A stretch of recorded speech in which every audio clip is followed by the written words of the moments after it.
इंसानी अज़ा के अतिया को फ़रोग़ देने अहम इक़दाम के तहत BRS के कारगुज़ार सदर और तेलंगाना के वज़ीर KTR ने असम्बली में ऐलान किया कि वो अपने अज़ा का अतिया करने के लिए तैयार हैं। ये ऐलान उन्होंने असम्बली में अज़ा के अतिये से मुतल्लिक़ बिल पर मुबाहिस के दौरान किया, जहाँ उन्होंने अवामी नुमाइंदों पर जोर दिया कि इस मामले में रहनुमाई करें। KTR ने कहा, हम लाखों अफराद की नुमाइंदगी करते हैं और हमारा फ़र्ज़ है कि हम एक मिसाल कायम करें। हमें अपने हल्क़ों में अज़ा के अतिये के बारे में शऊर बेदार करना होगा। ఒకటే ఒక చిన్న సూచన పెద్దలకు చేద్దామన్న ఉద్దేశంతోనే నేను తీసుకున్నాను సార్. ఇవాళ ఇప్పుడే హరీష్ రావు గారు చెప్పారు, ఆర్గన్ డొనేషన్ ఎంకరేజ్ చేయాల్సిన బాధ్యత మనందరి మీద ఉంది. నేను ఒక వ్యక్తిగా, ఎందుకంటే అందరి తరపున, మా పార్టీ అందరి తరపున కూడా నేను మాట్లాడలేను సార్, కానీ ఒక వ్యక్తిగా నా ప్రతిపాదన ఏంటంటే I will come forward sir.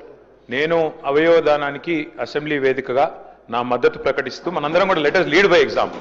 House నుంచి మనందరం కూడా, ఇక్కడ ఉన్న వాళ్ళందరం కూడా if we can lead by example, మన ఒక్కొక్కరం కూడా 2 లక్షల మందికి 3 లక్షల మందికి ప్రతినిధులం సార్ ఇక్కడ. కాబట్టి ఒకరోజు స్పీకర్ గారు దయచేసి మీరు హౌస్లోనే, ఇక్కడ అసెంబ్లీలోనే ఒకరోజు అందరం కూడా పేపర్ సైనింగ్ క్యాంపెయిన్ కూడా పెట్టినట్టయితే సైన్ చేయాలనుకున్న వాళ్ళం, ఎందుకంటే అందరం కూడా ఎమ్మెల్యేలు, మనం let us lead by example. మన నియోజకవర్గాల్లో ఆర్గన్ డొనేషన్ ని ఎంకరేజ్ చేస్తే నేను వరుసలో ముందుండి నేను సంతకం పెట్టడానికి మొదటి సభ్యుడిగా ముందుకు వస్తున్నాను. Thank you.